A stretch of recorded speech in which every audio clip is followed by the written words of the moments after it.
안녕하세요. 관점 디렉터의 차이나는 생각법이라는 주제로 강의를 하게 된 정광남입니다. 반갑습니다.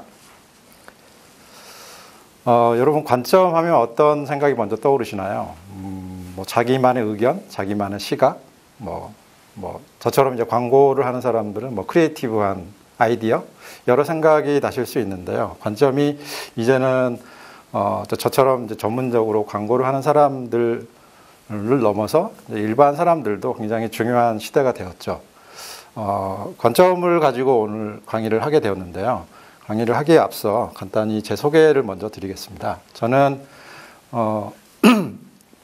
대웅기획의 카피라이터로 입사를 이제 처음 광고 업계에 발을 디뎠고요. 현재 탱고 크리에이티브의 이제 크리에이티브 디렉터 그리고 카피라이터 또 CEO 다양한 역할을 하고 있는데요.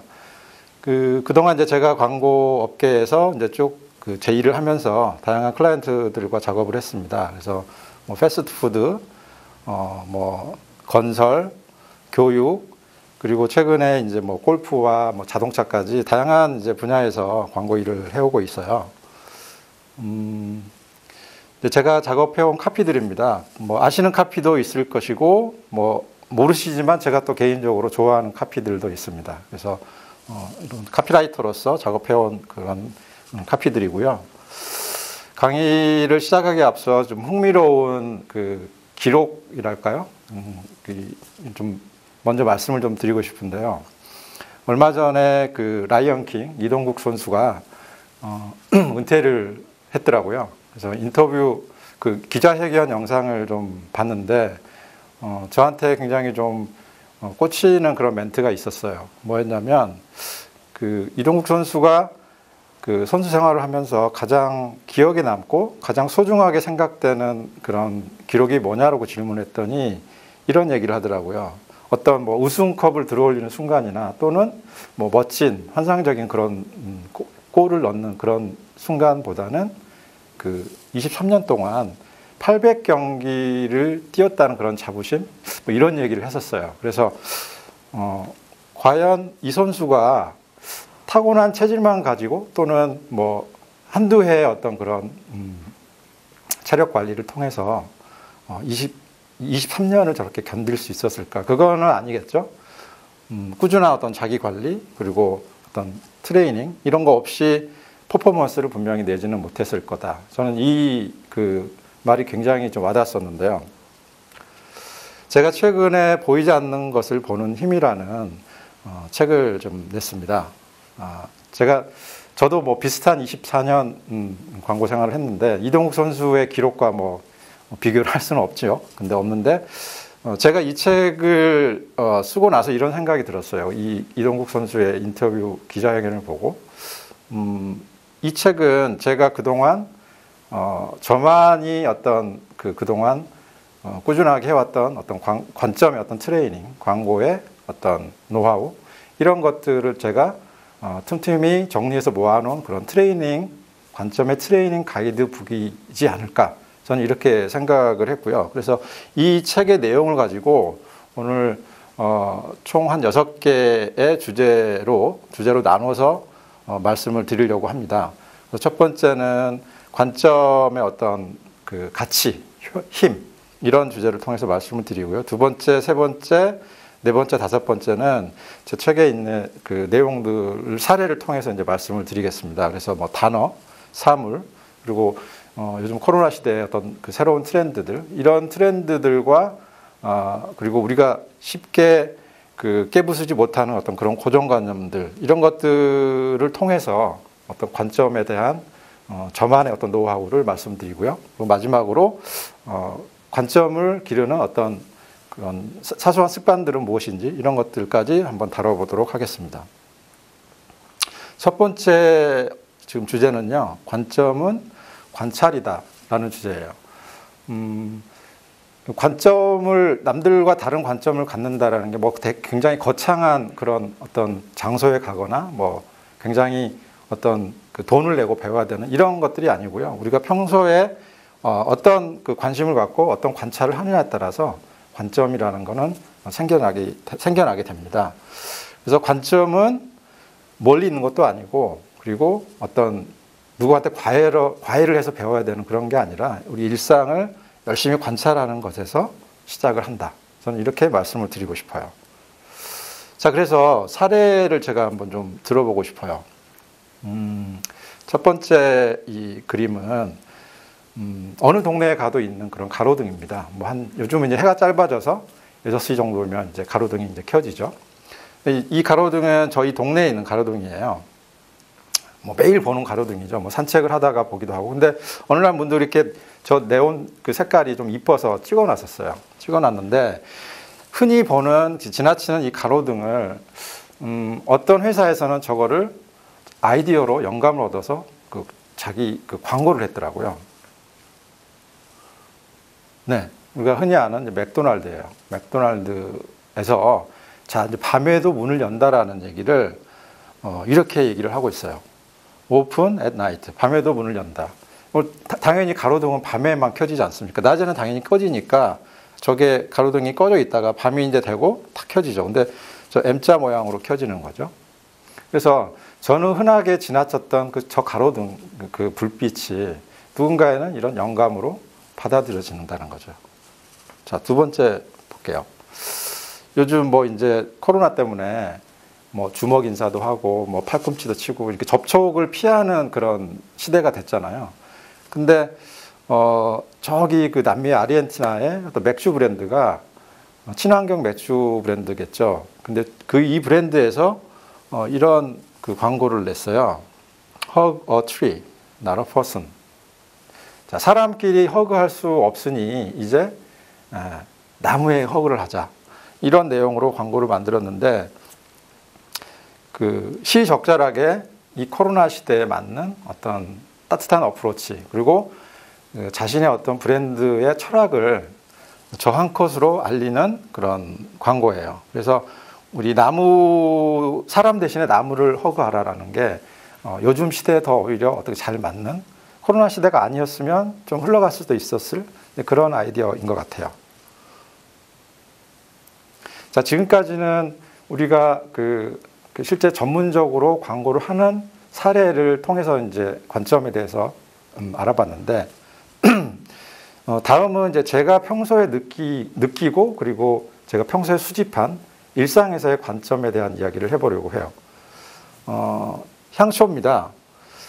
제가 올해 1월 1일에 일출을 보러 가려고 이제 며칠 전부터 이제 계속 다짐을 하다가 막상 당일날 늦잠을 자가지고 못 갔어요. 근데 일출에 대한 아쉬움을 좀 어떻게 다른 방법으로 좀 해소해 보려고 하다가 선물 받은 향초를 이제 방 안 한기층에 이렇게 키워놨더니 이런 또 생각이 들더라고요. 그냥 향기 나는 향초가 아니라 저한테는 그날 그 순간만큼은 내 방에서의 아주 작고 소박한 일출 같더라는 생각이 들었어요. 그래서 사진을 찍고 제 SNS에 이런 짧은 글로 제가 올렸던 기억이 나요. 그리고 우리 이제 흔하게 이제 커피를 마시러 가면 뜨겁지 않도록 이제 하기 위해서 슬리브를 이렇게 껴서 주잖아요. 근데 어느 날인가 우리가 흔히 아는 브랜드의 커피는 아닌데 동네 카페에 갔더니 이런 메모를 저한테 하나 해서 주더라고요. 감기 조심하세요라고.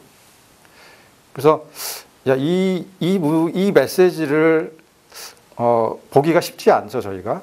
여기 슬리브는 그냥 껴서 주는 거일 뿐인데, 근데 거기서 일하던 점원은 자기만의 어떤 메시지를 수단을 통해서 저한테 전달을 해줬던 거죠. 그분은 이게 하나의 어떤 응원 게시판 같은 역할을 하지 않았나. 그래서 따뜻한 커피지만 마음까지 따뜻하게 되는 그런 경험을 했었습니다. 그래서 그 점원의 어떤 관점이 이제 저 슬리브를 통해서 나온 거고요. 요즘 이제 잎들이 거의 많이 떨어지긴 했지만 공원이나 이제 산책로에 가보면 노란색 이제 은행나무들이 만발해 있죠. 저도 이제 주말에 이제 휴식 겸 해서 한번 가본 적이 있는데, 공원에 가본 적이 있는데, 이런 생각이 들었어요. 문득 흔하게 보는 이제 발에 채이는 그런 은행잎들이었는데 그날따라 유독 주말에 저거는 나한테 어떤 걸 의미하지라는 생각이 들었는데 이런 거였어요. 생각을 해보니까 주말에는 그래 이런 데 나와서 좀 걷고 좀 휴식도 하고 그래야지 맨날 일만 하느냐라는 어떤 저 안의 무언의 경고 같았어요. 그래서 이 노란색 은행나무들은 자연이 주는 그런 옐로 카드. 이렇게 저도 이제 이 사진을 찍고 이런 글귀를 한번 같이 남겼었죠. 자, 그래서 되게 사소합니다. 제가 찍은 사진이 뭐 굉장히 전문 포토그래퍼가 찍은 사진도 아니고요. 누구나 흔하게 이렇게 보여주면 이게 뭐야라고 할 수 있는 그런 사진들인데 저는 거기에서 어떤 제 나름의 기록을 느낌을 기록을 하고 또 재해석을 해보고 했던 노력을 했었던 거죠. 그래서 제가 처음에 말씀드렸듯이 관점이 멀리 있는 건 아니고 우리가 일상에서 내 주변에서 흔히 있는 그런 것들에 대한 새로운 시선 그리고 새로운 발견이다라는 말씀을 드리고 싶어요. 자, 제가 이제 광고 일을 이제 오랫동안 하다 보니까 경쟁 프로젝트를 많이 하게 됩니다. 경쟁 프로젝트가 뭐 될 때도 있고 안 될 때도 있고 안 될 때가 더 많습니다만은 그래서 그때도 안 돼서 제가 어떤 위로를 저 스스로의 위로를 하기 위해서 편의점에 한번 갔었는데 거기서 이런 제가 이제 특이해서 제가 그때 찍어놓았던 사진인데요. 이런 메모를 제가 하나 발견을 했어요. 일 되는 거 한순간이다. 저는 야, 일 안 되는 거 이렇게 한순간이구나라는 자책과 어떤 반성과 이런 생각으로 편의점에 갔는데 이런 글귀가 떡 있더라고요. 되게 못 쓴 글씨인데 누가 붙였는지는 모르겠어요. 근데 그런 그 순간에 제 마음에 작은 위로가 됐었어요. 그래서 사진으로 제가 간직을 하게 됐고 여기서 제가 말씀을 드리고 싶은 거는 누군가는 그 상황에서 이게 눈에 들어올 것이고 누군가는 그냥 흘러가겠죠. 그래서 아주 사소한 순간들이 하나하나 모여서 나에게 관점이 되고 관점에 좋은 팁이 된다. 이런 말씀을 드리고 싶습니다. 그래서 결론은 첫 번째 이제 관점은 관찰이다라고 말씀을 드렸는데 결론은 관점은 멀리 있는 것이 아니고 그리고 거창한 게 아니라 평소 우리가 얼마나 주변에 관심을 갖고 관찰을 하느냐라는 부분이 중요하다라고 요약을 해드리겠습니다. 그래서 첫 번째 관점은 관찰이다라는 말씀을 드리고 싶습니다.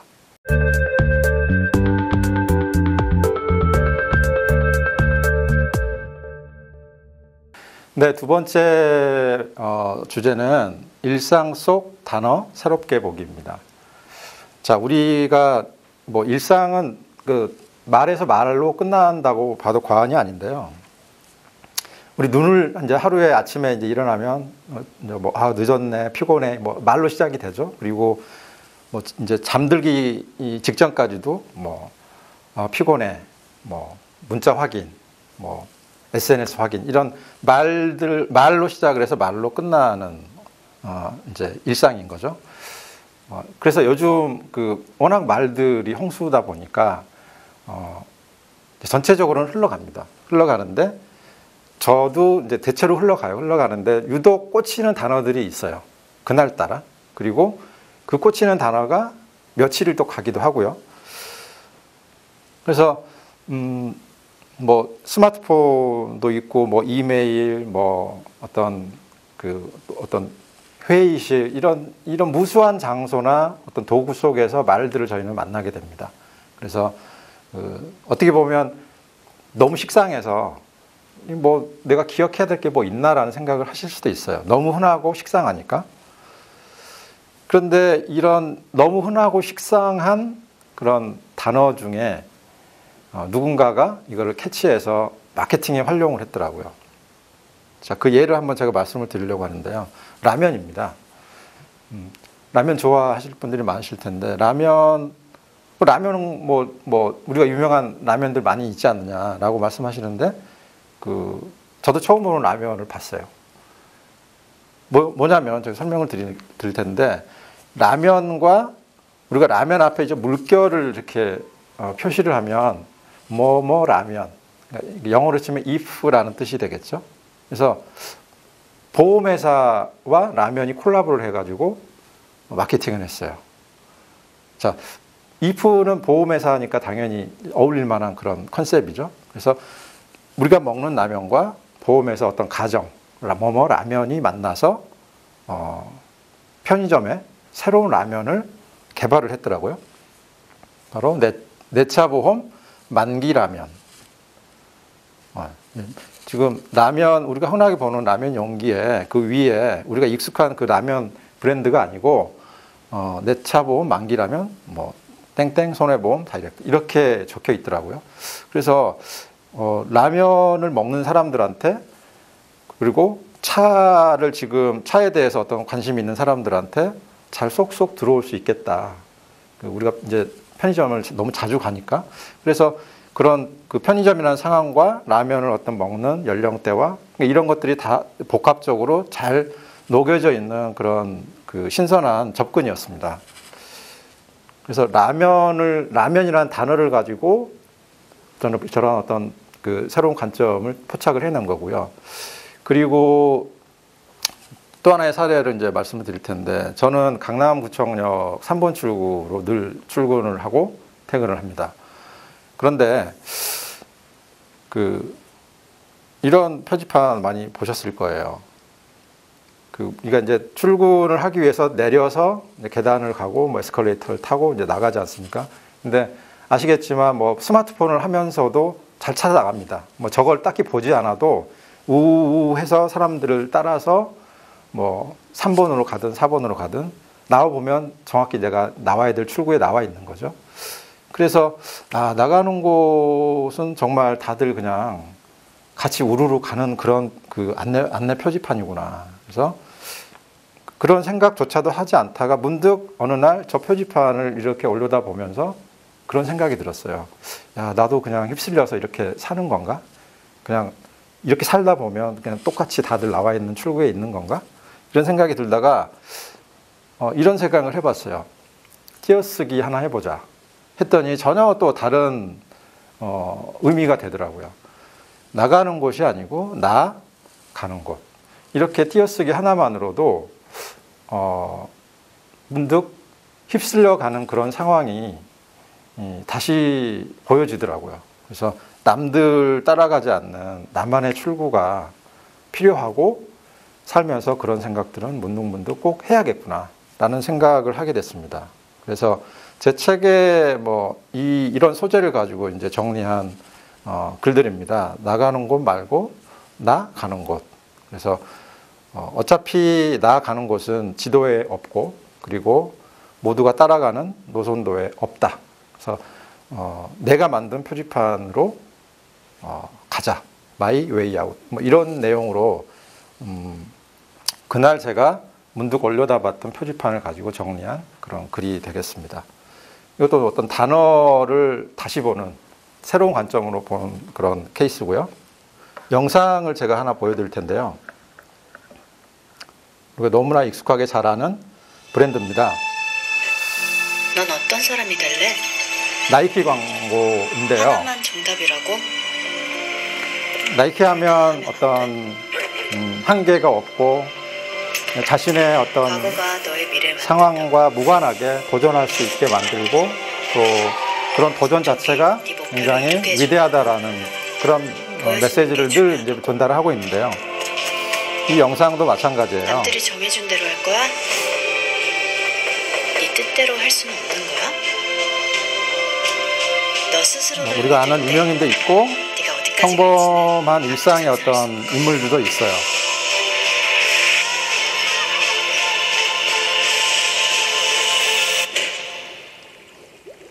넌 너만이 만들 수 늘 있는 그렇듯이 최고의 이제 작품이야. 나이키는 저스트 위로 끝나죠.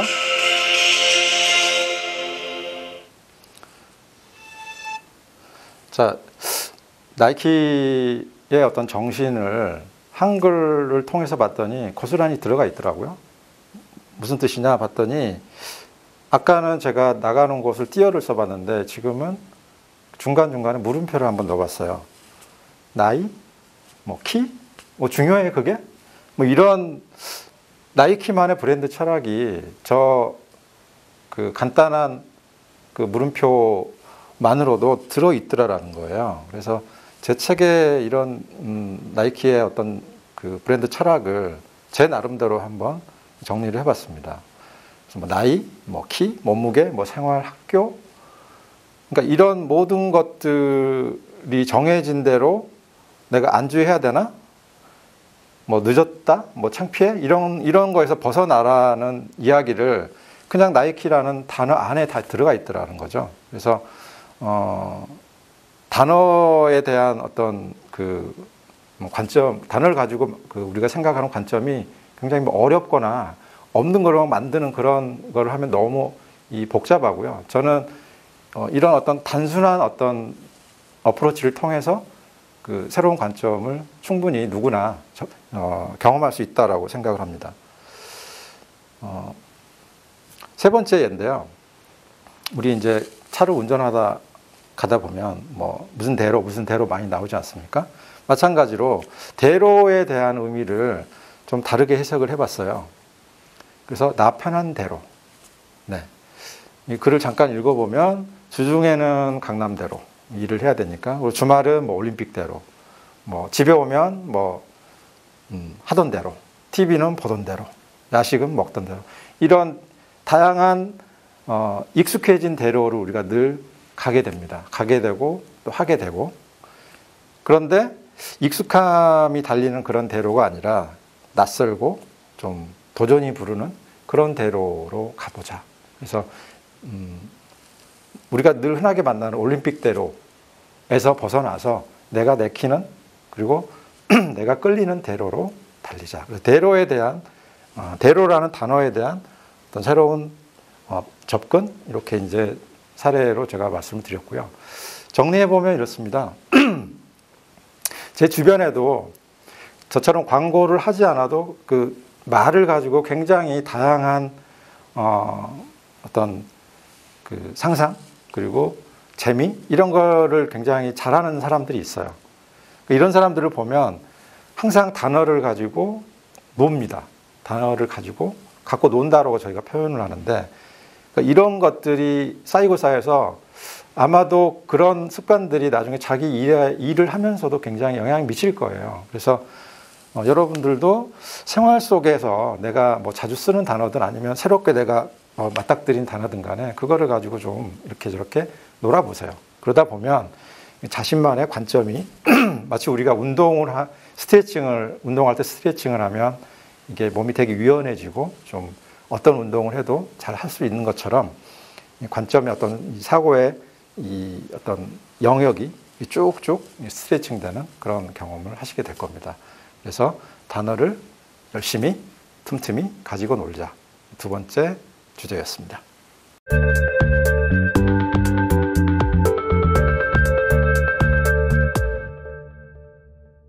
네, 세 번째는 단어를 가지고 노는 거에 이어서 이제 사물 편이 되겠습니다.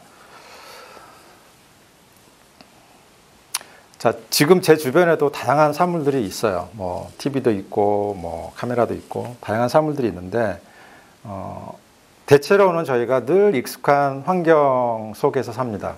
그리고 늘 자기가 편한 장소 위주로 가게 되고, 그러다 보니까 잘 안 들어와요. 그러니까 모든 사물들이 그냥 스쳐 지나가는 거죠. 그래서 그런 익숙한 풍경과 지루한 일상에서 그러면 어떻게 관점을 찾아보지?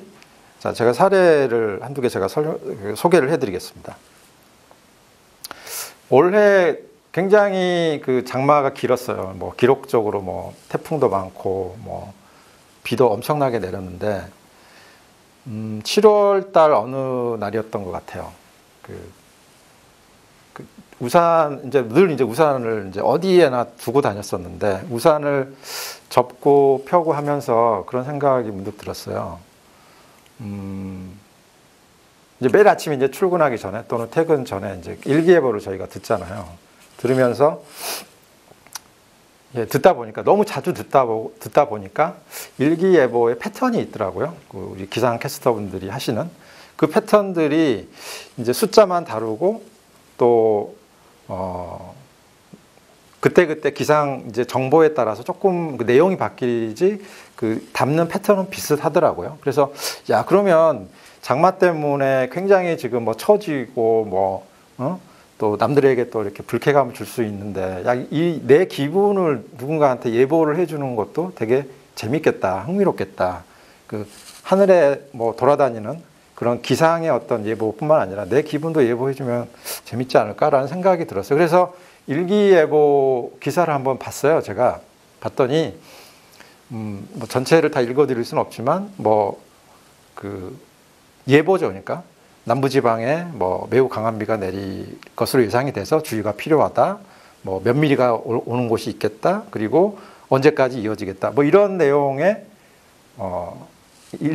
일정한 포맷이 있더라는 거죠. 그래서 야, 이 포맷에 내 기분을 한번 담아보면 어떨까 이런 생각이 들었어요.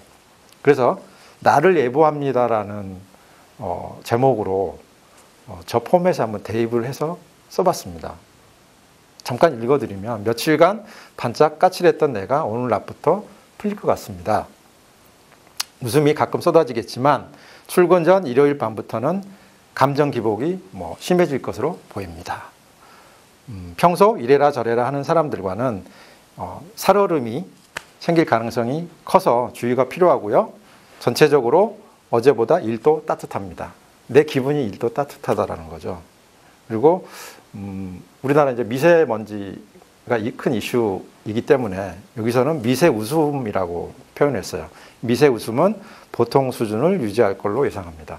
자, 이렇게 보니까 나쁘지 않은 거죠. 제 기분을 누군가한테 예보할 수 있다면 그 사람들도 제 기분을 좀 이렇게 맞춰주려고 하지 않을까요?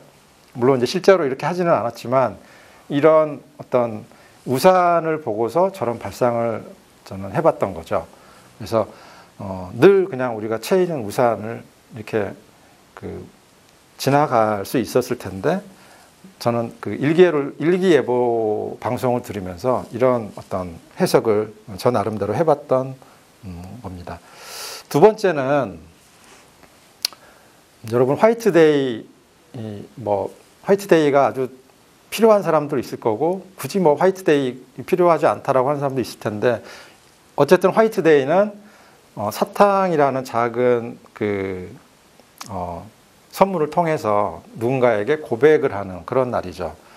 그래서 화이트데이에 앞서서 이제 저희가 화이트데이 광고를 준비를 했었는데 그 준비하던 어느 날 저도 이제 이거를 이제 맛보면서 그냥 멍하게 있다가 화이트데이 그래 고백하는 날이지 화이트데이는 고백하는 누군가한테 고백하는 건데 고백하는 것도 이런 특별한 날은 필요하지 않나 이런 생각이 들었어요. 꼭 사랑 고백을 못한 사람이 사랑을 고백하는 그런 수단뿐만이 아니라 그 작은 사탕 하나를 통해서 누군가한테 내가 떠났던 그리고 잠시 소원해졌던 그런 마음들이 다시 그 사람에게 또는 그녀에게 또 그분에게 다시 돌아가서 나 아직 마음이 떠나지 않았어. 여전히 너 곁에 있다. 이런 얘기를 할 수 있는 그런 계기가 되지 않을까라는 생각을 했어요. 그래서 책에는 이렇게 제가 표현을 했습니다. 사랑한다면 고백하세요. 한글로 고백보다는 조금 영어로 하니까 조금은 근사합니다. 고백하세요. 그래서 내용은 다 읽어드리긴 그렇고요. 고백이라는 거는 나 돌아왔다라는 그런 수줍지만 진심 어린 표현인 것 같습니다. 그래서 뭐 꼭 화이트데이가 아니더라도 어버이날은 뭐 부모님께 고백 그리고 생일날에는 그 생일을 맞은 사람한테 고백 스승의 날 또 스승께 고백 뭐 내 몸이 갈 수도 있겠지만 내 마음이 그분에게 고할 수도 있겠죠. 그래서 특별한 날은 고백하자라는 생각을 갖게 해준 아주 달달한 그 사탕이었어요. 그래서 사물을 본다라는 거는 사물이 있는 그대로 보게 되면 특별하지 않습니다. 근데 그 사물에서 뭔가 관점을 찾다 보면 되게 특별해져요. 또 하나의 예를 들게 되면 제가 이제 제 데이터들을 백업해 놓는 외장 하드입니다. 외장 하드인데 누구나 뭐 한두 개쯤은 있으실 거예요. 근데 저희 어머니도 외장 하드를 갖고 계시더라고요. 저희 어머니가 뭐 업무를 하시는 분은 아닌데 저는 이제 주말을 이용해서 이제 본가에 가서 김치나 뭐 어떤 먹거리 이런 것들을 좀 가끔씩 가지러 가는데요. 어느 날 그 외장 하드를 발견했어요. 제가 쓰는 외장 하드는 아니고요. 김치 냉장고였어요. 김치 냉장고 뭐 하드웨어잖아요. 아주 큰. 그래서 뭐지라고 생각하실 수 있는데 오래된 그 김치 냉장고를 제가 한번 열어봤습니다. 뭐 가지러 간 김에 뭐가 있나 해서 한번 열어봤는데 뭐 엄청나게 뭐 김치, 뭐 냉동 피자, 뭐 고기, 뭐 냉동 과일 이게 되게 많았어요. 근데 중요한 게 뭐냐면 어머니는 자기가 먹기 위해서 또는 자기를 위해서 뭔가를 저장하지는 않습니다. 뭐 어느 집도 마찬가지일 거예요. 우리가 이제 컴퓨터를 쓰다 보면 다른 이름으로 저장할 때가 있잖아요. 그렇듯이 엄마는 늘 다른 이름으로 저장을 하세요. 가족의 이름으로. 그래서 이게 엄마의 외장 하드시구나 라는 생각을 했어요. 그래서 책에 전문이 지금 다 나오진 않았는데 엄마의 다른 이름으로 저장하기라는 제목과 함께 그 저장하기 위해서 여러 군데 이제 다니시지 않겠어요? 뭐 시장도 가시고 뭐 누구한테 뭐 선물도 받고 이럴 텐데 그 다양한 어떤 냉장고에 저장할 수 있는 그런 재료들을 넣으시면서 가족을 생각하시겠죠. 그래서 흔하디 흔한 이 김치 냉장고가 엄마에게는 아주 소중한 외장 하드였다. 이런 생각이 들었습니다. 그래서 바꿔드리지는 못했지만 그런 생각을 다시 한번 느끼게 되는 계기가 됐습니다. 그 외에 이제 제가 책 속에 몇 가지 이제 이런 다양한 사물들을 통해서 이제 저만의 이제 어떤 관점, 뭐 인사이트 이런 것들을 제목으로 이제 끄집어낸 것들인데요. 뭐 제주도 하면 귤이잖아요. 귤인데 제주도 얼굴 하면 이제 당연히 감귤이죠. 그래서 제가 제주의 얼귤이라는 표현을 썼습니다. 그리고 요즘은 CD로 잘 듣지는 않지만 이제 CD 정리를 하다가 이 클래식 CD가 눈에 띄어서 야 클래식 맨날 우리 이제 주로 이제 플레이리스트를 보면 뭐 힙합 뭐 가요 이런 것들을 위주로 많이 듣지 않습니까? 근데 클래식을 자주 들을 기회가 없는데 가끔은 우리 이제 맨날 맛있는 거 먹다가 가끔 이제 외식하듯이 가끔은 이 클래식도 먹자. 편식하지 말고 뭐 이런 의미에서 이제 가끔은 클래식 하자라고 제가 제목으로 책에도 올려놨어요. 그래서 궁금하시면 책을 보시면 책 내용을 보시면 아주 상세히 나와 있고요. 이렇듯이 사물들은 그냥 널려 있습니다. 널려 있는데 유독 그 순간 나한테 꽂히는 사물들이 있어요. 그 꽂히는 사물들을 찾고 내가 거기서 어떤 사소하지만 나만의 어떤 시선을 거기서 한번 찾아보고요. 그 시선이 자꾸 찾아지다 보면 계속 이게 업그레이드가 됩니다. 그래서 전혀 다른 의미도 뭐 대입도 해보고, 그러니까 라면처럼, 그리고 재해석도 해보고, 그 사탕처럼. 그래서 우리가 흔하게 만나는 일상 속의 사물들은 우리 운동을 하면 이 근육 운동을 하는 그 기구들 있지 않습니까? 그렇듯이 관점이라는 어떤 근육을 키워주는 아주 좋은 훌륭한 기구 역할을 해줍니다. 그래서 마찬가지로 뭐 말처럼 어디 멀리 있지 않습니다. 우리 주변에 널려 있는 다양한 사물들을 좀 유심히 보고 거기서 뭔가 자신만의 의미나 가치를 한번 찾아보는 노력, 이런 거를 말씀을 드렸습니다. 네.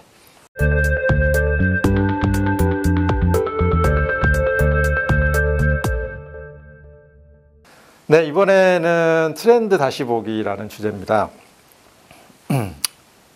영상 하나 보시고 얘기를 해보겠습니다.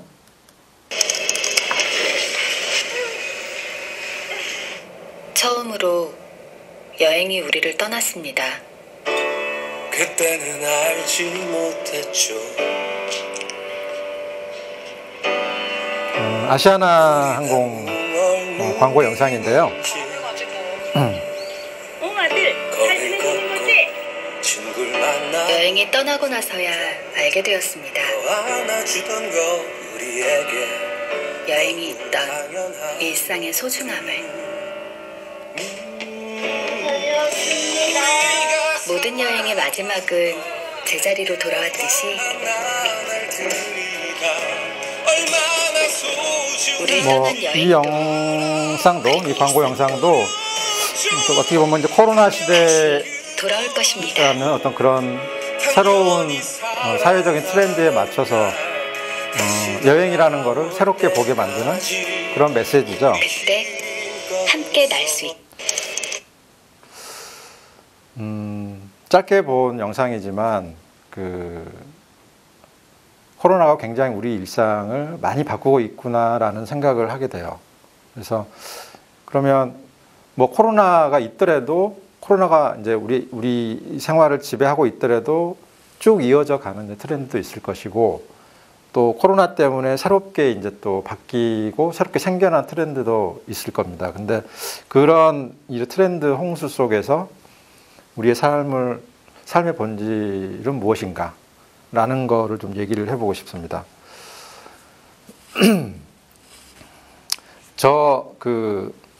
캐리어를 들고 이제 어디 해외로 갈 수는 없죠, 저희가. 없는데, 아까 영상에서 봤듯이, 코로나 시대지만 여전히 이제 경쟁은 치열합니다. 치열하고, 또, 누군가는 또 앞서 가고 싶은 그런 또 욕심이 있는 거고, 그래서 스펙도 또 계속 여전히 만들고 있고, 자기 관리도 하고. 자, 그러면 이런 새롭게 바뀐 이런 사회적인 또는 어떤 환경적인 그런 상황에서 나의 관점을 만든다는 것은 어떤 의미일까? 라는 얘기죠. 저는 나만의 이런 다양한 트렌드 속에서 나만의 관점을 갖는다는 것은 나다움을 찾아간다는 거로 생각을 해요. 뭐냐면, 그 사례를 사례를 통해서 제가 말씀을 드릴게요. 자, 첫 번째 사례는요, 호캉스입니다. 호캉스는 사실 코로나 이전에도 늘 있었죠. 이제 바캉스와 호텔이 이제 합해져서 이제 호캉스 이렇게 표현을 하는데, 멀리 가지 않고 가까운 호텔에서 휴식도 하고 어떤 즐거운 시간을 갖는다라는 그런 의미죠. 그래서 이 에피소드는 제 에피소드는 아니고요. 제 친한 후배 에피소드인데요. 호캉스를 가려고 이제 어플 이제 검색해서 알아보던 중에 되게 뭉클했다고 하더라고요. 뭐냐면 이 호캉스 광고 페이지 어딘가에 호텔을 잡으려고 하고 있었겠죠. 그 순간에 엄마한테 그 카톡을 하나 받았대요. 그래서 밥 잘 먹고 잘 챙겨서 먹고 뭐 일만 하지 말고 좀 쉬기도 해라. 그래서 이제 호캉스 찾아오고 있다가 이제 문득 저 문자 메시지를 닫고 나서 그런 생각이 들었대요.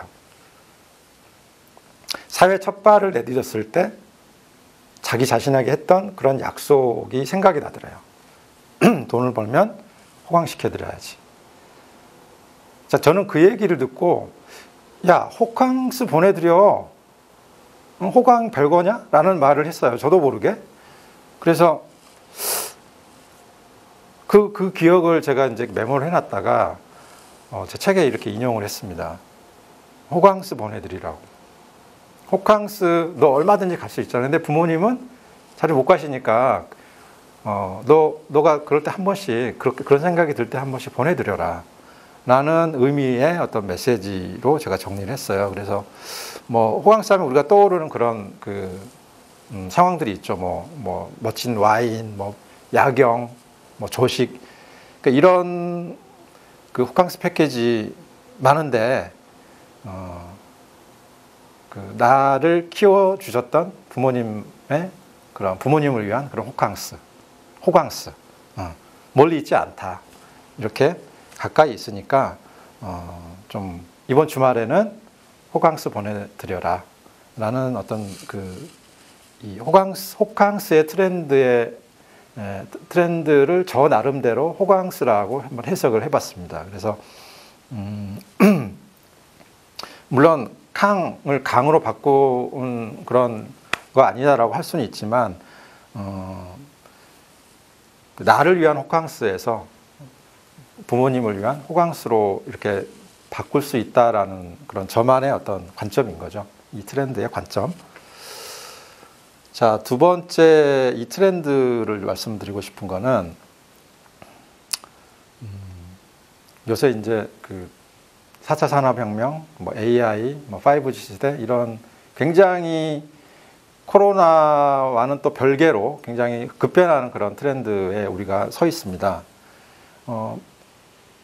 다행인지는 모르겠으나 제가 최근에 4년 만에 아주 최첨단 핸드폰을 바꿨습니다. 근데 너무 기분이 좋더라고요. 이 핸드폰이 뭐라고. 그래서 세계에서 어떻게 보면 가장 앞서 있는 기술들이 다 집약이 된 이 작은 핸드폰 하나를 가지고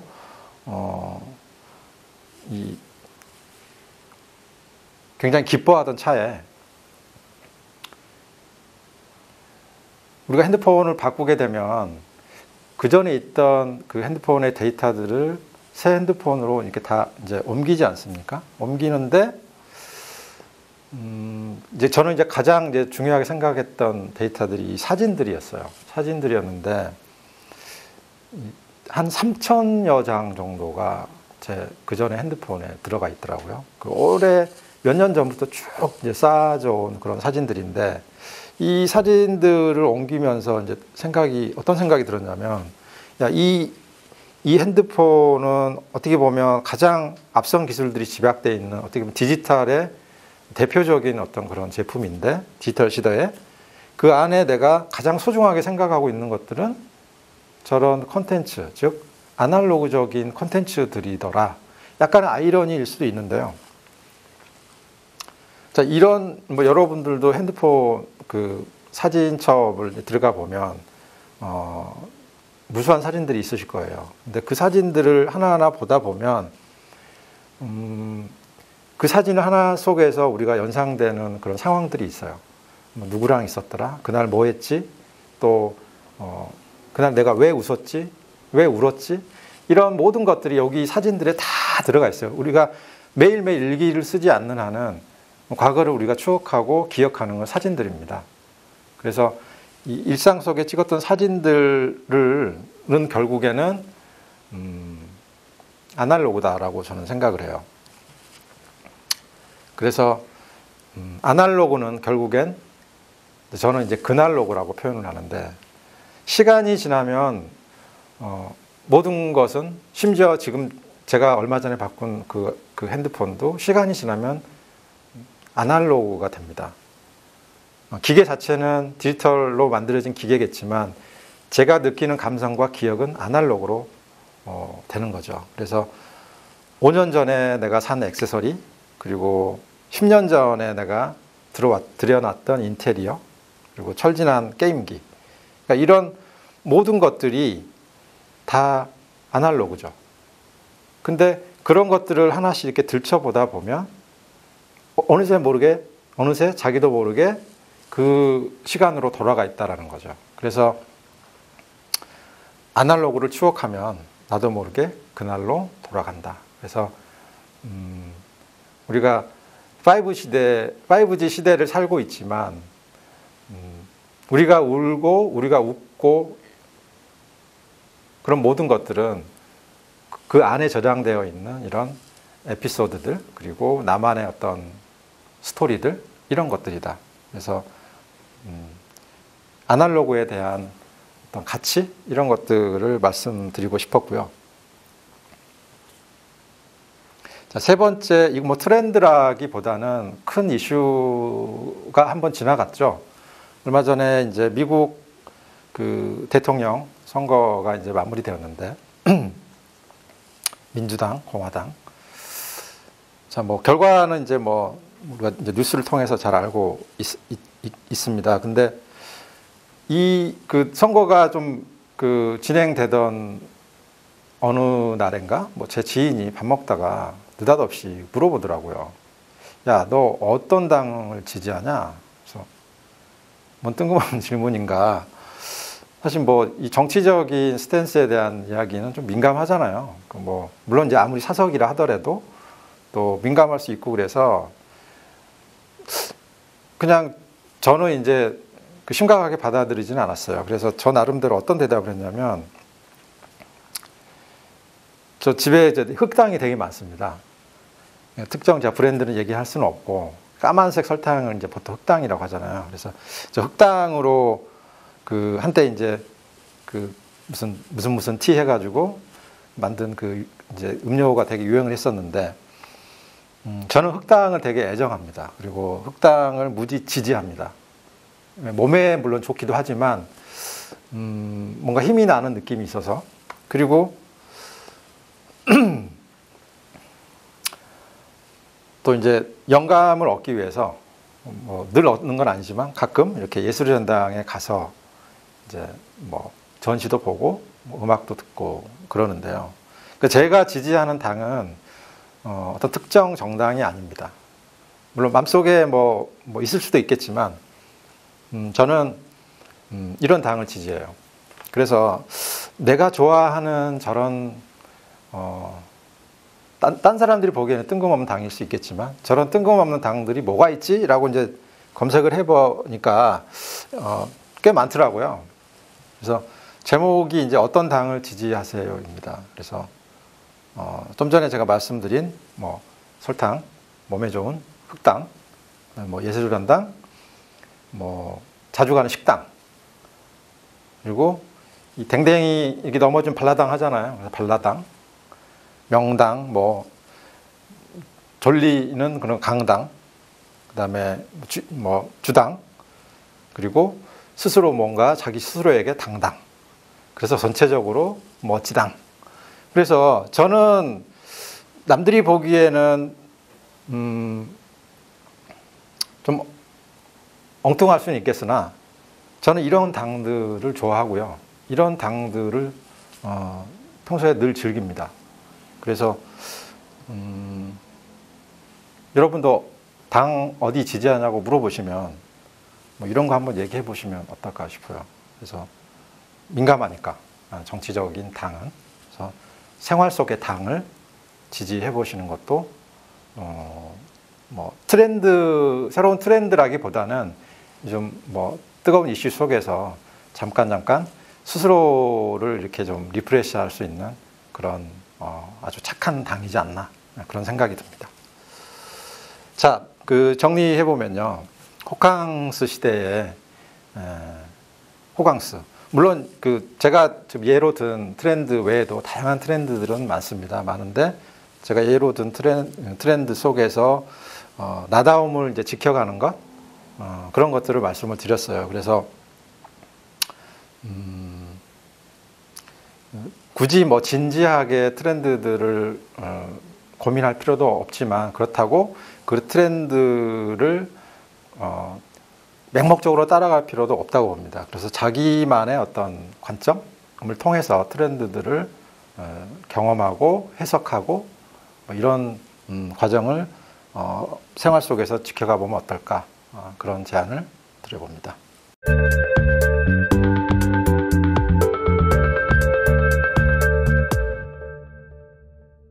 자, 이번 시간은 고정관념 뒤집어 보기입니다. 여러분 어떤 고정관념이 가장 어려우신가요? 사람마다 그 극복하기 어려운 그런 고정관념들이 한두 개씩은 있는 것 같아요.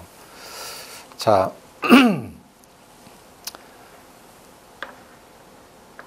재밌는 영상, 재미있다기보다는 흥미로운 그 주제를 다룬 영상을 하나 보고 시작하겠습니다. 미국의 그 포드라는 자동차 광고입니다.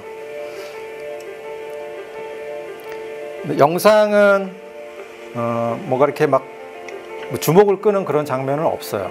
근데 영상 중간중간에 저렇게 들어가 있는 자막들, 메시지들이 좀 울림이 있습니다. 영상이 끝나고 제가 이제 그 해석을 해드릴 텐데요.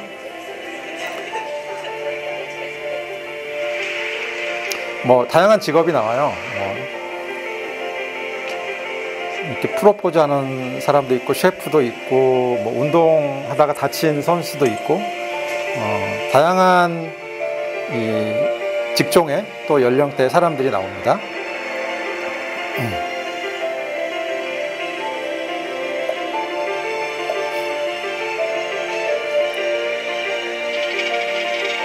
이렇게 뭐 프로포즈를 하러 가는 사람도 보이고요.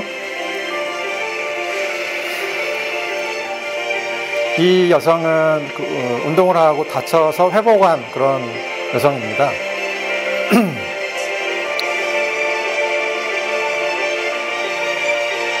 자, 중요한 문구가 나오고 있는데요.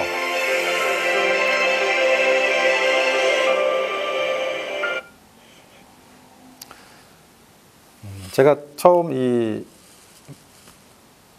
말씀드리는 고정관념은 통계 수치에 대한 겁니다. 아까 영상에서 이제 자막으로 나왔던 내용들이 어떤 내용이냐면 이런 내용입니다. 100명의 아마추어 러너 중에 15명만이 완주를 한대요. 그리고 100명의 이제 그 직업인 중에 23명만이 그 새로운 삶을 추구하기 위해서 직장을 떠나고, 그리고 100명의 셰프 중에 딱 한 명이 스타 셰프가 된다고 합니다. 그러면 저 나머지 사람들은 뭐지? 라는 생각을 하실 수 있어요. 근데 지금 포드 광고에서는 이런 인사이트를 얘기를 했어요. 뭐냐면 어쨌든 100명 중에 100명은 도전을 한 거다라는 거죠. 네. 그러니까 15명이 마라톤을 완주했는데 처음부터 15명만 뛴 건 아니다라는 거죠. 100명이 일단은 스타트 라인에 섰고, 그리고 100명의 셰프를 그러니까 스타 셰프를 꿈꾸는 사람들이 주방에 서 있었다라는 거예요. 그러면 어쨌거나 100명 중에 100명은 도전을 했다라는 겁니다. 그러니까 이 광고는 그 사실에 주목을 했어요. 그래서 도전과 변화를 받아들이자라는 메시지로 끝났는데요. 제가 말씀드리고 싶은 고정관념 뒤집어보기의 첫 번째는 85명의 마라토너들은 그러면 실패자인가 라는 거예요. 그리고 99명의 셰프를 꿈꾸는 사람들은 이 사람들도 그럼 실패자인가? 그건 아니다. 실패를 제대로 성공한 사람들이다. 말이 좀 어려울 수 있는데요. 실패를 제대로 성공한 사람들이다. 자, 여러분, 한국 골프를 대표하는 사람 하면 이제 누구나 이제 최경주 프로를 떠올리는데요. 최경주 프로가 어느 영상 인터뷰에서 이런 얘기를 하더라고요. 자기 아이가 이제 골프를 하는데, 자꾸 실수가 났는데 그 실수를 연습을 안 하더래요. 그래서, 꾸중을 했던 게 실수를 연습하지 않으면, 다음에 또 그 실수를 했을 때, 대처가 안 된다. 그래서 마찬가지로 이제 우리가 이제 아까 실패라는 표현을 썼지만 실패의 원인을 알고 제대로 대비를 하게 되면 그게 바로 실패를 제대로 성공한 거다라는 거죠. 그러니까 실패했어. 이제 나는 안 돼. 하고 이렇게 이제 포기하는 것이 아니라 그 실패를 통해서 계속, 자기 자신을 업그레이드하는 그런 게 제대로 실패를 한 사람들이다. 라는 얘기입니다. 그래서 제 책에 이제 마지막에 이런 구절이 나옵니다. 실패부터 성공하면 성공은 실패하지 않는다. 저는 아이디어를 이제 크리에이티브 아이디어를 매 순간 내야 되는 숙명을 안고 사는데요. 저 또한 이제 제가 천재는 아니니까요. 늘 실패하는 아이디어를 냅니다. 당연히 성공할 거라고 생각을 하지만 결국에 가보면 실패된 아이디어로 이제 판명이 될 때가 많아요.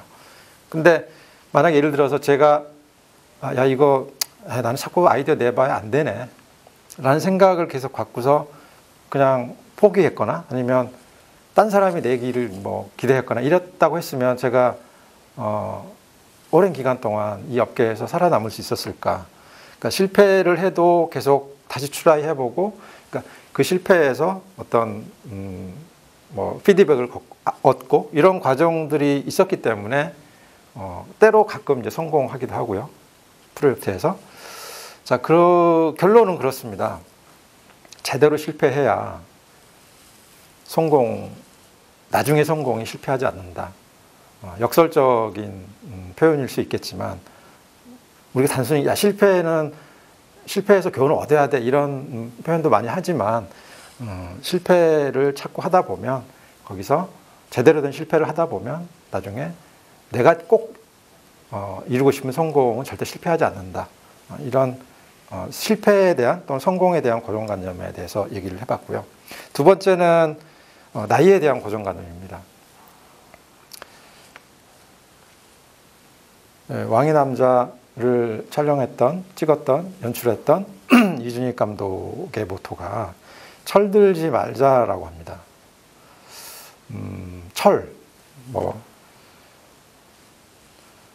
여러분 철 좀 들어, 나이값 좀 해, 이런 얘기 들어보셨나요?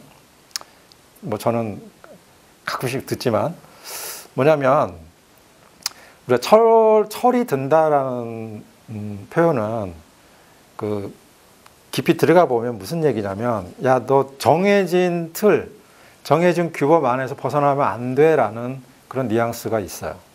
그래서 괜히 쓸데없는 거 하지 말고 정해내는 대로 하란 말이야 라는 얘기를 함축해서 우리는 철 좀 들어라고 합니다.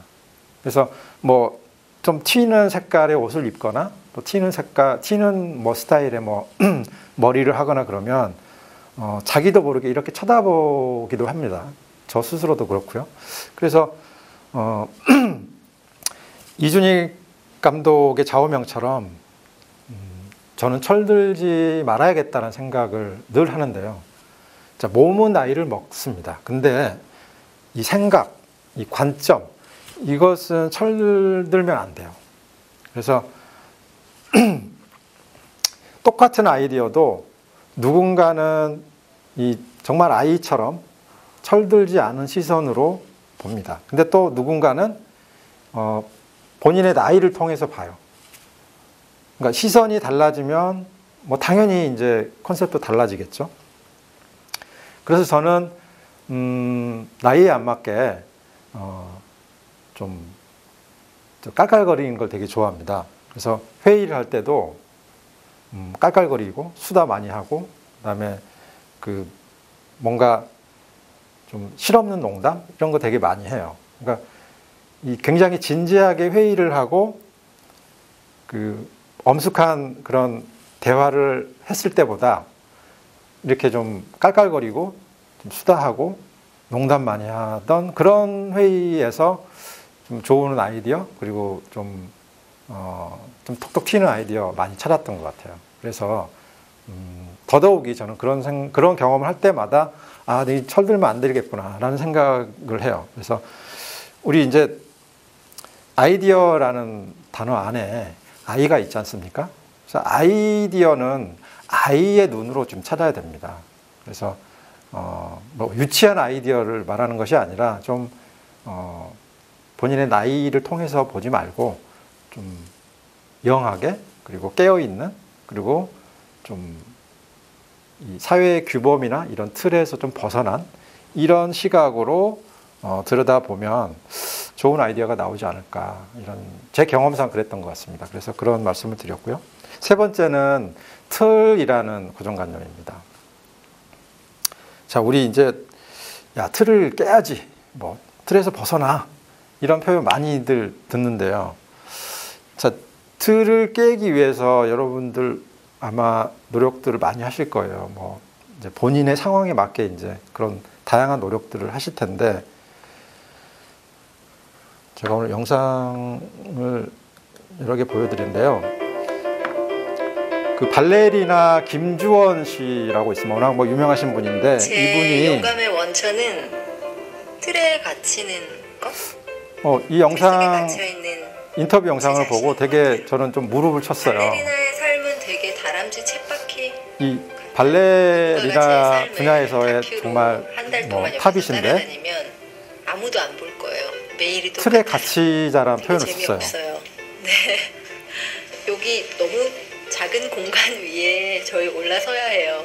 오랜 훈련 기간을 거쳐서 이 토슈즈 그 위에 인터뷰 내용을 보면 아무렇지도 않게 매일 걷는 것보다 더 편하게 똑같은 서서 움직이잖아요. 동작, 똑같은 클래식을 몸짓 몸으로 구현해내는 이런 100년, 게 150년 전에 변하지 않고 늘 해왔다라는 거예요. 수학으로 치면 이게 공식과도 같은 자기만의 틀인 거죠, 그게. 해답이 나와 있는 걸 저희가 몸으로 풀어가는 과정을 보여줘야 하다 보니까 완벽해질 수밖에 없어요.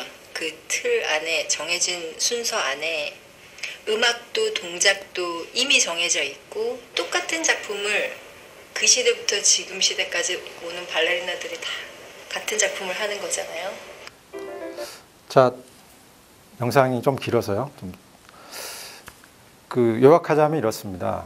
그 매일 어떻게 보면 지겹도록 똑같은 어떤 자기 생활 속의 루틴 그리고 어떤 연습 이런 것들이에서 벗어난 적이 없다라는 거예요. 그래서 야, 그 오랜 생활 어떻게 그거를 똑같은 걸 어떻게 반복을 하지? 쳇바퀴처럼. 그러니까 제가 무릎을 쳤던 이유는 야, 틀 안에서 벗어나라고 우리가 보통 얘기를 하지만 이 자기만의 틀에 계속 머물러서 그 틀의 깊이를 더 깊게 만들고 공고히 한다라는 것도 굉장히 중요한 거구나.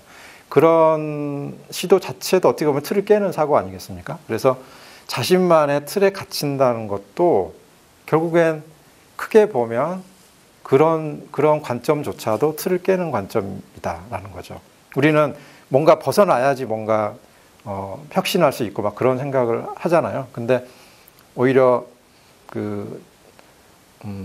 자기만의 어떤 루틴 그리고 자기가 경쟁력이라고 생각하는 그런 부분들에 집중해서 꾸준하게 할 수 있는 것 이것도 굉장히 중요하구나라는 그런 그 느낌을 받았습니다. 저 영상을 보면서. 그래서 저는 저 나름대로의 틀이 있어요. 똑같은 정말 이만큼도 틀리지 않고 똑같이 하는 그런 저만의 습관들이 있고요. 뭐 검색하고 영상 찾아보고 뭐 잡지 보고 뭐 운동하고 뭐 이런 저만의 루틴들이 있습니다. 그래서 어찌 보면 남들이 보기에는 그 정말 변화가 없어 보이고 또 그런 루틴에서 뭐가 크리에이티브한 게 나올 수 있을까라고 생각을 하는데요. 저는 이 루틴들에 더 집중을 하고요. 그리고 이 루틴 속에서 오히려 더 깊고 더 끌리는 인사이트들을 많이 찾았어요. 그래서 고정관념이구나. 틀에서 벗어나야 된다는 것도 고정관념일 수 있다라는 거예요.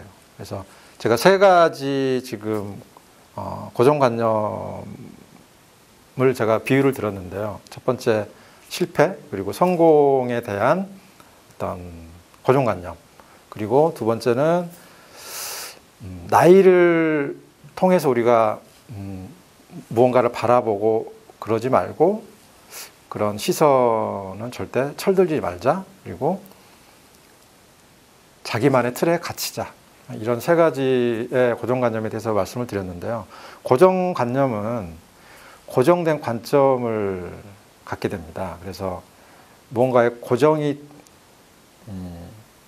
한 가지 관점으로만 보게 된다라는 거예요. 그래서 자기 주변에 자기만의 어떤 고정관념이 분명히 있을 텐데요. 그 고정관념에 대해서 다시 한번 생각해 보는 계기가 됐으면 좋겠고, 제가 예를 든 이 세 가지는 특히나 이제 저처럼 관점 그리고 아이디어가 되게 중요한 그런 일을 하는 사람들에게는 굉장히 중요한 화두이자 숙제이기도 합니다. 그래서 여러분들도 꼭 고정관념에 대해서 좀 다시 생각해 봤으면 좋겠습니다.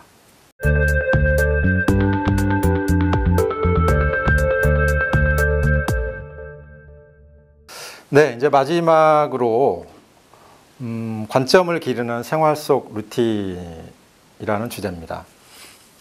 앞서서 이제 다양한 관점을 어떻게 볼 것인가, 그리고 어떻게 하면 관점이라는 게 이렇게 가치 있는 것인가라는 것을 뭐 광고 영상이나 또 뭐 제 책의 사례를 통해서 말씀을 드렸는데요. 그러면 그런 그 관점의 어떤 그 트레이닝을 좀 생활 속에서 더 도움을 받고 그리고 더 업그레이드 할 수 있는 그런 습관은 뭐 없을까? 그래서 여러 가지가 제 책에 있는데요. 한 3가지 정도를 이 시간에는 말씀을 드리겠습니다. 그래서 첫 번째 말씀드리기 전에 저희가 이제 요즘 뭐 건강 관리가 이제 굉장히 이슈가 되다 보니까 생활 속에서 이제 그 다양한 노력들을 하시잖아요. 그리고 뭐 센터에 갈 수도 있겠지만 생활 속에서 뭐 계단을 올라간다거나 또 뭐 맨몸 스쿼트 뭐 이런 것도 좀 하시는 분도 많고 뭐 물 많이 마시고 그러니까 이게 거창하지 않아서 이제 생활 속에 산다는 거죠. 그러니까 제가 말씀드리는 저 관점을 위한 생활 속 팁도 비슷해요. 첫 번째는 시시해지자라는 제목이에요. 여기서 뭐 시시라고 제가 썼는데 시입니다. 그 시집, 뭐 시인의 어떤 시입니다.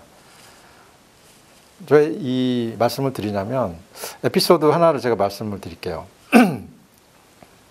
그 아침에 이제 뭐 아침 사과가 좋다 해서 이제 아침에 사과를 이제 먹는 경우가 많은데 저도 매일은 아니지만 틈틈이 먹는데요.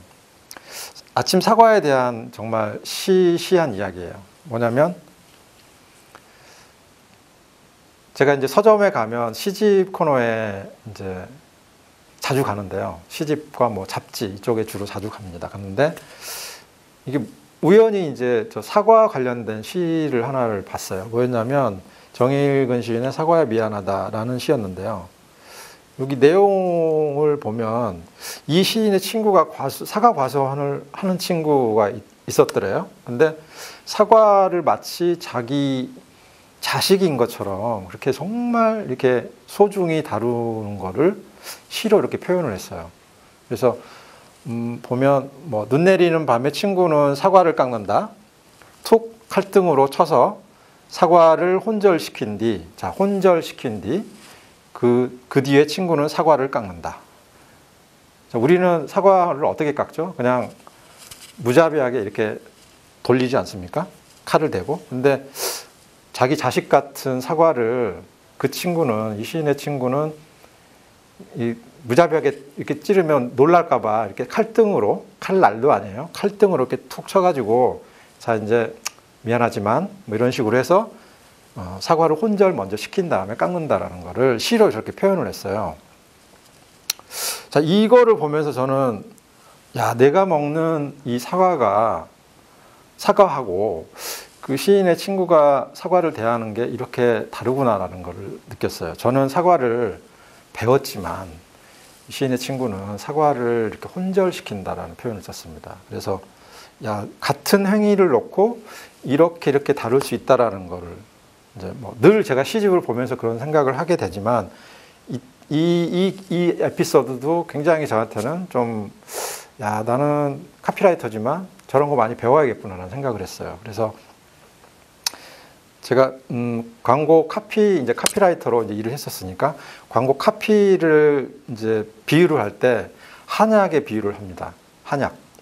우리가 한약을 다릴 때 여러 재료들을 이 한약 그 단지에 넣어서 몸에 좋은 여러 한약재들을 달여서 액기스로 뽑아내서 그거를 이제 먹지 않습니까? 이 카피도 마찬가지예요. 다양한 이 광고주의 니즈, 그리고 광고주의 어떤 솔루션, 그리고 소비자의 니즈 이런 것들을 잘 가려서 엑기스로 뽑아내는 게 사실은 키 메시지 카피거든요. 그래서 이런 것들이 시인들이 비슷한 과정을 겪지 않을까? 저 나름대로 이제 그런 생각을 했는데요. 그래서 시를 읽게 되면 정말 저조차도 깜짝 놀라는 그런 어떤 말맛, 그리고 그 문장이 주는 감칠맛, 어떤 삶에서의 어떤 그런 쓴맛, 단맛, 이런 것들을 이 언어라는 이 재료를 통해서 아주 맛깔나게 만들어내는 그런 분들인 거죠. 그래서 언어의 셰프다. 그리고 시집은 그런 은유와 상징의 어떤 맛집이다. 그리고 뭐 맛집이라는 표현을 많이 합니다만은, 그래서 틈틈이 시를 보시기를 저는 추천을 드립니다. 뭐 소설이나 뭐 영화, 뭐 다양한 장르에서 우리가 영감을 얻을 수는 있겠으나, 아무래도 우리 이제 그 관점은 말로서 많이 표현이 되기 때문에 시를 읽음으로 해서 그런 상상력, 그다음에 어떤 은유, 상징, 이런 것들을 많이 배우게 되고요. 그리고 아마 밑줄도 많이 칠 수 있는 그런 계기가 되실 거예요. 그래서 시시해지기를 좀 추천해 드리고요. 두 번째는 뭐 제목에서도 느끼시겠지만 이 사진 찍는 겁니다. 저는 제 일의 한 대부분이 영상을 제작하는 일입니다. 근데 오히려 영상 아이디어는 사진에서 많이 찾아요. 그래서 영상을 많이 보고 이렇게 아이디어를 찾을 것 같지만, 저는 개인적으로는 사진을 좀 선호하는 편입니다. 그래서 동영상과 사진에 대해서 저는 이런 표현을 주로 많이 쓰는데요. 동영상, 우리가 영화를 보거나 뭐 드라마 또는 어떤 뭐 좀 광고 영상, 이런 것들을 봤을 때 한 컷이 남습니다. 그 2시간짜리 영화를 봐도요, 자기에게 꽂히는 한두 컷을 기억을 해요. 뭐 여러 그 긴 시간의 영상 속에서. 그리고 사진 한 장을 보여주면요, 그러니까 내가 찍은 사진 한 장에서는 그 1초가 기억나는 것이 아니라 그 사진 앞뒤에 동영상이 떠오릅니다. 그래서 묘하죠. 그러니까 동영상을 봤는데 한두 컷이 떠오르고, 사진을 보면 영상이 떠오른다는 거죠. 그래서 최근에 제가 최근에 본 영화예요. 되게 뭐 최근 영화는 아닌데 최근에 봤습니다. 근데 제목이 월터의 상상은 현실이 된다라는 영화인데요. 영화 내용이 사진에 관한 내용이에요. 사진에 관한 내용인데 그 내용이 너무 저는 좀 꽂혀서 포스터를 구입을 했어요. 그래서 제 머리맡 침대 옆에 저거를 걸어놨어요. 저 걸어놓은 걸 그대로 제가 찍었는데요. 여기 저 위에 보시면 Stop Dreaming, Start Living이라는 카피가 있어요. 이 영화를 관통하는 저 큰 키 메시지입니다.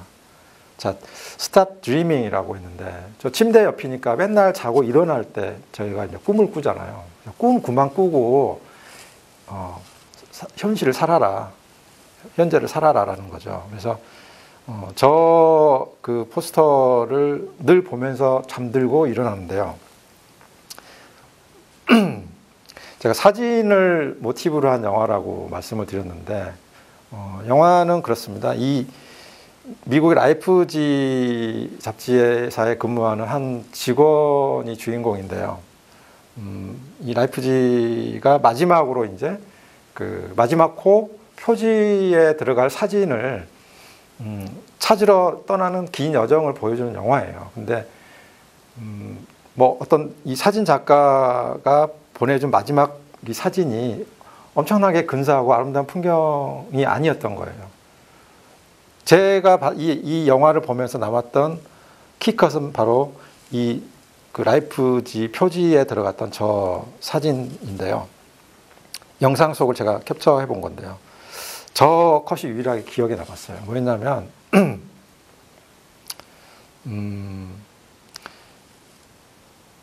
이 잡지사에 근무하던 이 남자 주인공이 이 마지막 라이프즈의 그 마지막 호의 표지 모델이었던 거예요. 그러니까 본인이 주인공이었는데 대단한 사진이 있을 거라고 해서 그 필름을 찾아다녔던 겁니다. 근데 결국 자신이었던 거예요. 그 사진 작가는 이 사람이 어떻게 보면 삶의 정수가 담긴 사진이다라고 해서 이 사람의 사진을 찍어서 줬는데 정작 본인은 대단히 근사한 사진이었던 걸로 알고 있었던 거죠. 그래서 사진에 대한 근사한 어떤 느낌을 받았는데요. 저 역시 이제 사진을 좋아하다 보니까 사진을 많이 찍습니다. 근데 저는 전문 포토가 아니기 때문에 막 찍어댑니다. 막 찍어대는데 주로 아까 제가 저 사진들 이제 새 핸드폰으로 옮기면서 사진들을 봤는데 쭉 훑어봤는데 대부분이 음식입니다. 음식이고 음식 외에 이제 어떤 풍경도 좀 있었겠지만 그래서 저 역시 이제 음식을 많이 찍는데요. 왜 이렇게 음식을 많이 찍었나 봤더니 당연히 이제 맛있으니까 맛있게 보여서 찍었겠고 그 음식을 먹는 그 현장이 혼자일 수도 있고 동료일 수도 있고 다양한 지인들일 수도 있겠지만 그분들을 일일이 찍을 수는 없잖아요. 그리고 동영상을 담기에도 좀 뻘쭘하니까 그래서 그 음식을 보면 그 상황이 기억이 나더라고요. 그래서 그 수많은 메뉴 사진을 보더라도 각각이 저는 그 자리에 누가 있었지라는 게 대략은 기억은 납니다. 그래서 음식 사진을 주로 많이 찍는데요. 저처럼 이제 그 광고 아이디어의 영감을 얻는 사람뿐만이 아니더라도 사진은 이제 일상이 됐죠. 그리고 사진을 카메라에 담는 그런 습관이 이제 되게 보편화되어 있는데요. 그 아이디어가 필요하고 그다음에 자기만의 관점을 갖고 싶은 사람들은 정말 아주 중요한 그 생활 속 루틴이라고 생각을 합니다. 그래서 정말 막 이렇게 대충 찍고 이렇게 공들여 찍고 상관이 없습니다.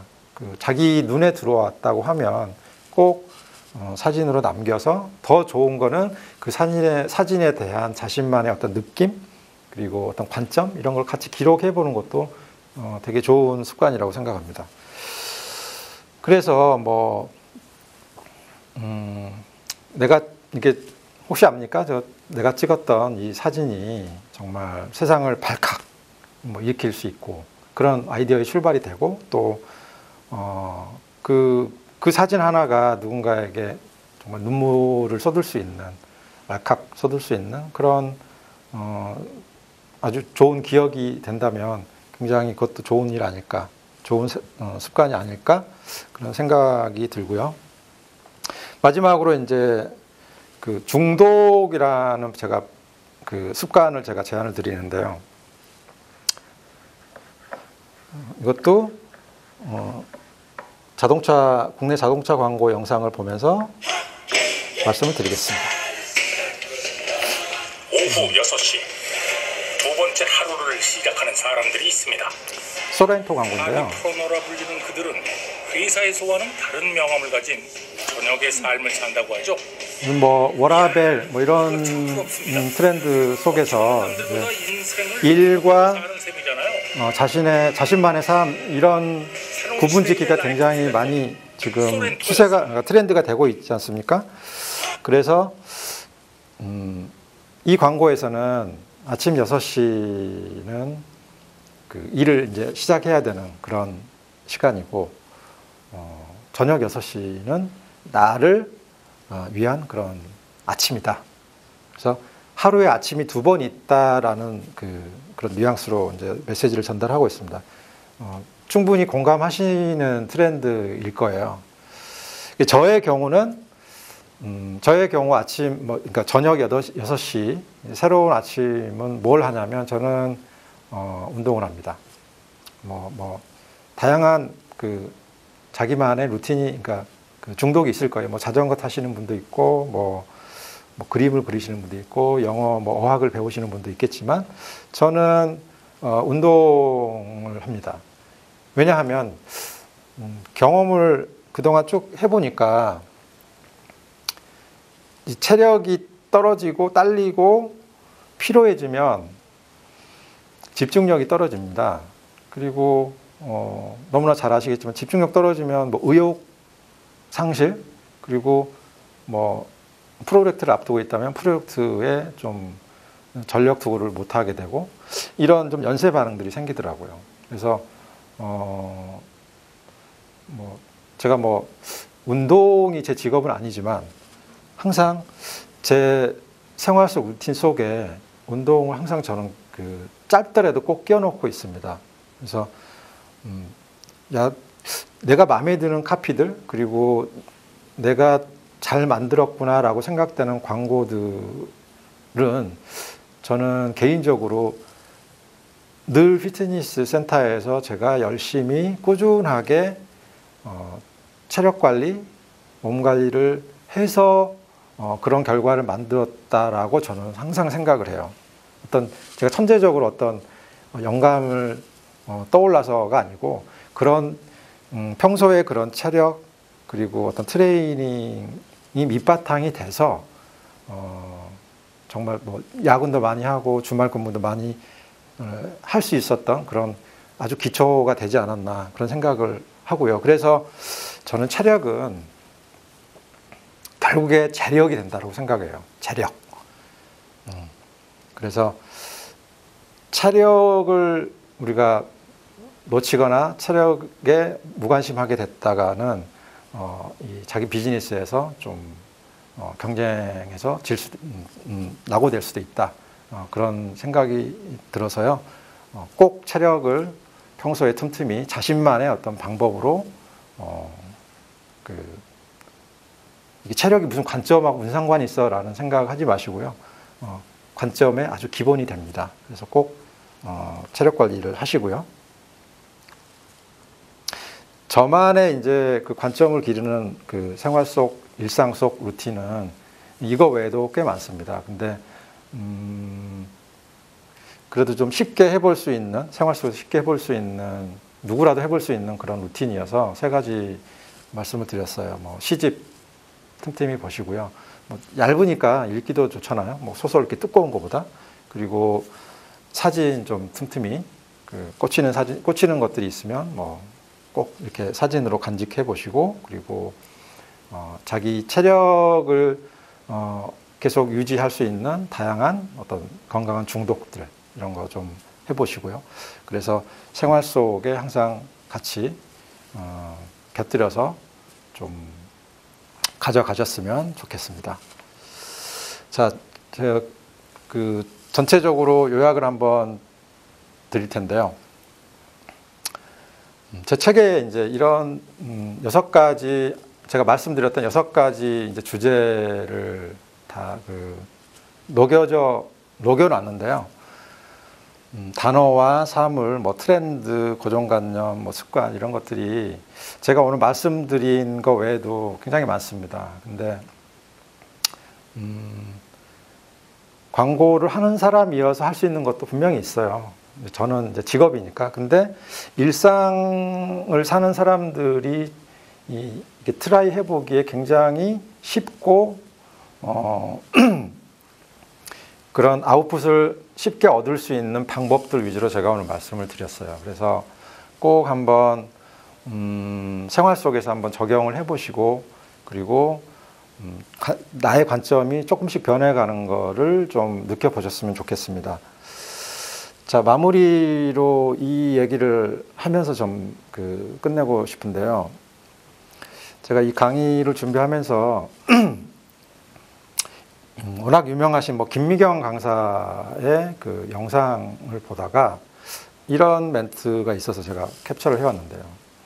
멀쩡한 게 내 눈으로는 스토리로 보여져야 강사를 할 수 있다. 남들은 스토리가 아니야. 자, 이 강사 입장에서는 어떤 스토리, 에피소드 이런 표현을 했지만 저는 스토리가 관점이라고 생각을 해요. 그러니까 내 눈에는 멀쩡한 게 관점, 나의 관점으로 들어오는 거죠. 남들은 그냥 흘러가겠지만 내 눈에는 나만의 관점으로 또는 여기서 표현했듯이 나만의 스토리로 들어오는 거죠. 그래서 관점이 제가 처음에 강의할 때 관점이 굉장히 중요해지는 시대라고 했었는데요. 나만의 어떤 시선에 들어오는 그런 스토리 또는 관점 이런 것들이 굉장히 중요하다라는 것을 이 김미경 강사의 멘트를 통해서 다시 한번 제가 공감을 하게 됐고요.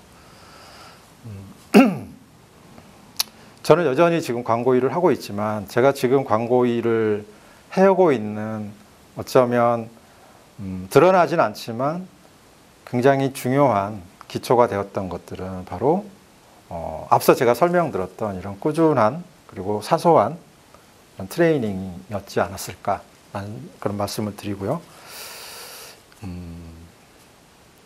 제 책이 이제 보이지 않는 것을 보는 힘이라는 제목인데요. 관점은 처음에 보이지 않습니다. 근데 자꾸 이런 트레이닝과 일상에서의 노력을 통해서 보다 보면 어느 순간에 생겨요. 그리고 그게 자기만의 어떤 그 포맷이 됩니다. 그래서 꼭 여러분들도 보이지 않는 어떤 그런 현상, 사물, 트렌드를 볼 수 있는 그런 힘을 가지셔서 자기 분야에서 훌륭한 경쟁력이 되셨으면 좋겠습니다. 네. 강의 들으셔서 감사하고요. 저는 관점 디렉터 정광남이었습니다.